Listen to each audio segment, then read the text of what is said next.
ओम शांति। 3 दिसंबर 2022 सुनते हैं शिव बाबा के मधुर महावाक्य आज की मुरली से। मीठे बच्चे, अब कलयुग की रात पूरी हो रही है। नवयुग बनाने बाप आया है, इसलिए तुम जागो। बाप की याद से अपने विकर्म विनाश करो। प्रश्न: जिन बच्चों की बुद्धि शतोप्रधान बनती जाती है, उनकी निशानी क्या होगी? उत्तर है, उन्हें दूसरों को आप समान बनाने के ख्याल आते रहेंगे। वह अपना और दूसरों का कल्याण करने की युक्तियां रचते रहेंगे। दिन रात सर्विस में लगे रहेंगे। दूसरा प्रश्न: तुम बच्चों को बड़े से बड़ी कौन सी कारोबार मिली हुई है? उत्तर है, सारी दुनिया को बाप का परिचय देने की कारोबार बहुत बड़ी है। कोई भी आत्मा बाप के परिचय बिना रह न जाए। रात दिन चिंतन चलता रहे कि कैसे किसको समझाएं, शंख ध्वनि करें। आज मुरली में गीत है, जाग सजनिया जाग। ओम शांति। यह किसने जगाया? सजनी कहने वाला कौन है? बच्चे जो समझते हैं कि बेहद का बाप एक ही है, जिसका असली नाम शिव है। बाकी जो अनेक नाम रखे हैं वह सब हैं भक्ति मार्ग के। राइट नाम एक ही शिव है। जयंती भी मनाते हैं, वह हो गई परमात्मा जयंती। गाते भी हैं निराकार शिव जयंती। आत्मा को जब शरीर मिलता है तब उस शरीर का नाम पड़ता है, और शिव तो आत्मा का ही नाम है। उसको कहा जाता है सुप्रीम सोल। सोल का नाम क्या है? नाम गाया हुआ है शिव। गाया भी जाता है शिव जयंती। आत्मा की जयंती नहीं कहेंगे। गीता का भगवान तो शिव निराकार है। श्री कृष्ण शरीर का नाम है, देहधारी है ना। यह तो शिव बाबा ही आकर सजनियों को जगाते हैं और अपनी पहचान भी देते हैं कि मैं आया हूँ नई दुनिया बनाने। अब मामेकम याद करो। माया पर जीत पानी है। बाबा को कहते भी हैं पतित पावन। देवताएं जो पावन थे अभी पतित बने हैं, इसलिए सभी पुकारते हैं कि हे पतित पावन आओ, आकर हमें लिबरेट करो। किससे? माया रावण से अथवा शैतान से। मनुष्यों को यह समझ में नहीं आता है कि अभी चलना है। नवयुग सतयुग अब आया कि आया। गीत में भी कहते हैं नवयुग, वह है पवित्र दुनिया। बाप आते ही हैं पतित से पावन बनाने के लिए। नई दुनिया को नया युग अथवा सतयुग कहा जाता है। यह है कलयुग, पुरानी दुनिया। कुंभकर्ण की नींद में सब सोए हुए हैं, उनको आकर जगाते हैं। माया ने अज्ञान अंधकार की रात में सबको सुला दिया है। अब बाप कहते हैं, बच्चे कुंभकर्ण की नींद से जागो। अभी इस पुरानी दुनिया का अंत है। मौत सामने खड़ा हुआ है। अब रात पूरी होती है, दिन आना है, इसलिए तुम जागो। तुम समझते हो बाबा आया हुआ है। हम भी घोर अंधियारे में सोए पड़े थे। अब बाबा आया है रात को दिन बनाने। बाबा कहते हैं, मैं तुम्हारे लिए दिन अर्थात नवयुग बनाने आया हूँ। अब मुझे याद करो तो तुम्हारे विकर्म विनाश होंगे, क्योंकि इस समय सब पतित हैं। सब कहते हैं हमको इस रावण से लिबरेट करो। यह कोई समझते नहीं हैं कि शैतान का राज्य कब से शुरू होता है। बाप आकर रावण के चंबे से छुड़ाते हैं। कैसे? यह तो बाप ही जब आए तब आकर सुनाए, तब फिर अनुभव से हम किसको समझा सकें। सबको नीचे उतरते उतरते पतित बनना ही है। मुझ पतित पावन को आना ही है संगम पर। दुनिया के मनुष्य तो घोर अंधियारे में हैं, समझते हैं कलयुग की आयु लाखों वर्ष पड़ी है, क्योंकि शास्त्रों में उल्टा लिख दिया है। अब दैवी युग की स्थापना हो रही है। दोजक को बहिष्ठ बनाने वाला बाप ही है। बाप कोई दोजक थोड़े ही रचेंगे। बच्चों को अब यह पक्का निश्चय है कि बाबा हमको पढ़ाते हैं, बहुत समय से पढ़ाते रहते हैं।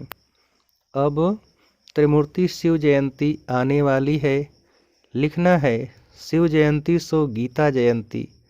श्री कृष्ण जयंती जब मनाते हैं तब गीता जयंती नहीं मनाते हैं। श्री कृष्ण तो छोटा बच्चा है, जब वह बड़ा हो तब गीता सुनाए। त्रिमूर्ति शिव जयंती माना ही गीता जयंती। यह बहुत समझने की बातें हैं। वो लोग गीता जयंती को अलग कर देते हैं, क्योंकि समझते हैं श्री कृष्ण तो छोटा बच्चा है, वह जन्मते ही गीता कैसे सुनाएगा। तुम बच्चों को ही बाप बैठ राजयोग सिखला रहे हैं। यह भी गाया हुआ है, सेकंड में जीवन मुक्ति। बैरिस्टर के स्कूल में बैठा तो बैरिस्टर ही पढ़ने लग पड़ते। उसमें एम ऑब्जेक्ट है मैं बैरिस्टर बनूंगा, बाकी उसमें ऊंच पद पाना या फिर पढ़ाई पर मदार है। कोई फिर अच्छा पढ़ते हैं तो ऊंच पद पाते हैं, नहीं पढ़ते हैं तो पद भी कम, सारा मदार है पढ़ाई पर। तुम यहाँ मनुष्य से देवता बनने आए हो, परंतु देवताओं में भी नंबरवार मर्तबे हैं। कोई फर्स्ट क्लास, कोई सेकंड क्लास, कोई थर्ड क्लास। यह सब गुप्त बातें हैं, कोई की बुद्धि में आ नहीं सकती। कैसे हम अपना राज्य स्थापन कर रहे हैं। महाभारत लड़ाई भी लगने वाली है, परंतु पांडव संप्रदाय तो लड़ते नहीं। असुर और कौरव संप्रदाय आपस में लड़ झगड़ कर खत्म हो जाते हैं। तो अब तुम बच्चों को पुरुषार्थ करना है, समझाना भी है। बाबा समय प्रति समय डायरेक्शन देते रहते हैं। निराकार परम पिता परमात्मा राजयोग कैसे सिखलाएंगे। जरूर शरीर में आएंगे। बाप श्रीमत दे रहे हैं, बच्चे तुमको याद की यात्रा पर रहना है। मुझे याद करो, यह है योग अग्नि, जिससे विकर्म विनाश होंगे। दिन प्रतिदिन तुमको अच्छी अच्छी पॉइंट्स मिलती रहती है। पतित पावन की पॉइंट्स भी अच्छी है। पतित पावन बाप को बुलाते भी हैं, फिर गंगा में जाकर स्नान करते हैं। तुम लिख भी सकते हो बड़े बड़े अक्षरों में कि पतित पावन तो परम पिता परमात्मा को कहा जाता है। ज्ञान का सागर भी वही है, सारी दुनिया को पावन बनाते हैं। सारी दुनिया का क्वेश्चन है ना, दुनिया पावन कैसे बने। गंगा जमुना आदि यह नदियाँ तो चली आती हैं। अभी कलयुग का समय है तो कुछ गड़बड़ होती है। सतयुग में फिर सब नदियाँ अपने ठिकाने पर आ जाएंगी, परंतु इनसे पावन तो कोई बनते नहीं। बहुत क्लियर करके समझाना है। पर्चे भी बांटने हैं, वह भी आदमी आदमी देख कर देना है। मुख्य 2-3 पॉइंट्स जरूर समझानी है। वास्तव में इस समय सब पतित विकारी हैं, सबकी उतरती कला है। गुरु नानक ने भी कहा है कि मूत पलिती कब पड़ धोए। भारत को श्रेष्ठाचारी तो बनना ही है, इसको भ्रष्टाचारी कहेंगे। श्रेष्ठाचारी सिर्फ देवताएं हैं इस समय, और कोई बन न सके, क्योंकि माया का राज्य है। हाँ, बाकी भक्ति का सुख मिलता है। यहाँ रचना भी कोई योग बल से नहीं होती, विकार से पैदाइश होती है। पहले थोड़े होते हैं, फिर वृद्धि होने से आपस में लड़ते हैं। हर एक को पहले सुख फिर दुख देखना है। यह मनुष्यों की बात है। सतयुग में मनुष्य सुखी हैं तो जानवर आदि भी सुखी रहते हैं। तो बाप समझाते हैं, ऐसे ऐसे लिखो। त्रिमूर्ति शिव जयंती सो श्रीमद् भगवत गीता जयंती। फिर समझाना भी है। जो समझते हैं उन्हों की दिल होती है कि यह बातें दूसरों को भी समझाएं। समझाने बिगर वृद्धि कैसे होगी। रामानुसार जिनका जो पार्ट है समझने और समझाने का, वह अपना पार्ट बजाते हैं। भक्ति का पार्ट भी दिन प्रतिदिन जोर होता जाता है। गाया भी हुआ है, जब हम भोर को आग लगती है तब आँख खुलती है। तुम बच्चों को शंख ध्वनि करनी है। रात दिन चिंतन चलना चाहिए, कैसे किसको समझाएं। सारी दुनिया को बाप का परिचय देना कितनी बड़ी कारोबार है। दुनिया कितनी बड़ी है, बहुत धर्म, बहुत खंड हैं। सतयुग में एक ही धर्म होता है, फिर वृद्धि को पाते हैं। यह भी समझते हो, प्रजापिता ब्रह्मा द्वारा ही ब्राह्मण पैदा होते हैं। ब्राह्मण वर्ण भी नहीं दिखाते हैं तो पैदा करने वाला भी नहीं दिखाते हैं। तो यह समझाना है, कौरव और पांडव दिखाते हैं। तुम हो ब्राह्मण, प्रजापिता ब्रह्मा कुमार कुमारियां हैं, तो प्रजापिता जरूर चाहिए, जिससे भिन्न भिन्न बिरादरियां पैदा होती हैं। देवता, क्षत्रिय, वैश्य, शूद्र दिखाते हैं। बाकी संगम युगी ब्राह्मणों को गुम कर दिया है। गायन भी करते हैं त्रिमूर्ति ब्रह्मा, परंतु त्रिमूर्ति ब्रह्मा का अर्थ नहीं निकलता। उन्हों को देने वाला कौन। तुम समझते हो, निराकार बाप ने ब्रह्मा मुख द्वारा बैठ समझाया है। ब्रह्मा के मुख कमल से बच्चे पैदा होते हैं। जब तुमको सुनाएं तब ब्रह्मा भी सुने। तुम न होते तो शिव बाबा क्या करते। एक को तो नहीं सुनाया जाता है। शास्त्रों में एक अर्जुन का नाम लिख दिया है, तो जिस समय जो पॉइंट्स निकलती है उस समय उसी सर्विस में लगना चाहिए। तुम्हें हर बात बहुत क्लियर करके समझाई जाती है, परंतु योग में रहें, पावन बने, यह मेहनत है। विष छोड़ना कितनी मेहनत है। विष पर ही झगड़ा होता है। तो बच्चों को सर्विस पर यह अटेंशन देना है कि पढ़कर पढ़ाना है। इस सर्विस में ही कल्याण है। ओना रहना चाहिए। जो नए नए आते हैं उनसे फार्म भराने वाले बहुत तीखे चाहिए। फार्म भराने समय यह भी पूछो, तुम साधना करते हो, मुक्ति धाम जाने चाहते हो ना। मुक्ति धाम का मालिक तो एक ही परम पिता परमात्मा है। वह बाप ही आकर पावन बनाते हैं। यह स्नान आदि तो भारत में ही करते हैं और धर्मों में नहीं करते। वह फिर अपने धर्म स्थापक के आगे माथा टेकते हैं, फूल चढ़ाते हैं, महिमा गाते हैं। उन्हों को यह तो मालूम ही नहीं है कि पतित पावन एक ही बाप है। अभी क्रिसमस में क्राइस्ट का कितना मनाते हैं, फिर भी गॉड फादर को याद करते हैं। कहते हैं ओ गॉड फादर, उनको पुकारते हैं। उन्हों को भी यह नॉलेज मिलेगी। बाबा तो कहते रहते हैं कि चित्र बनाओ तो विलायत में भी भेज दें। बेहद सृष्टि के कल्याण के लिए बुद्धि चलनी चाहिए। बाबा की बुद्धि चलती रहती है। इन चित्रों का कद्र बहुत थोड़ों को है। बाप ने दिव्य दृष्टि द्वारा यह बनाए हैं।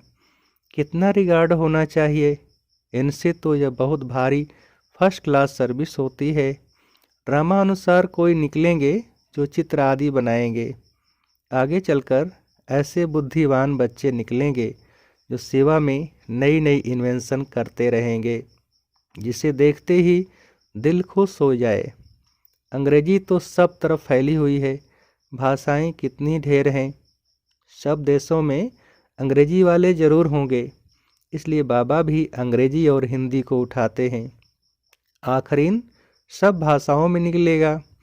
किसको भी समझाना है बहुत सहज, परंतु देखा जाता है किसकी बुद्धि में नहीं बैठता तो वह क्या काम करेंगे। धन है और दान नहीं करते हैं तो उनको मनहूस कहा जाता है। एक कान से सुनते हैं, दूसरे से निकाल देते हैं। हर एक को अपनी उन्नति का ख्याल जरूर होना चाहिए।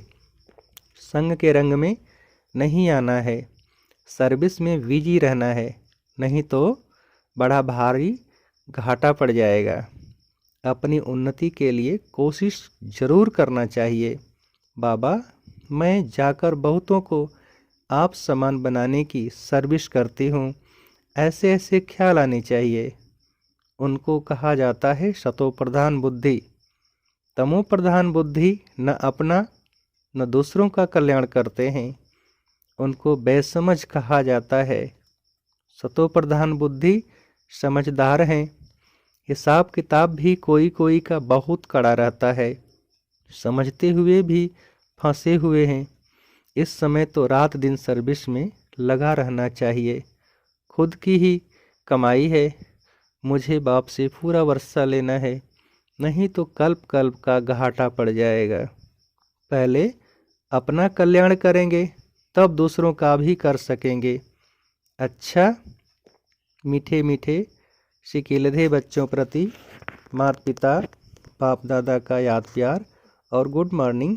रूहानी बाप की रूहानी बच्चों को नमस्ते।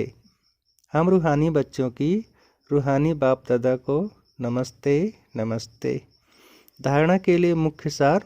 पहली पॉइंट, ज्ञान धन दान करने में मनहूस नहीं बनना है। अपनी और दूसरों की उन्नति के लिए युक्तियां निकालनी है। दूसरी पॉइंट, मनुष्य से देवता बनने की पढ़ाई पढ़नी और पढ़ानी है। सर्विस और पढ़ाई पर पूरा अटेंशन देना है। कड़े हिसाब किताब को योग बल से चुकतो करना है। वरदान, याद और सेवा द्वारा अपने भाग्य की रेखा श्रेष्ठ ते श्रेष्ठ बनाने वाले भाग्यवान भव।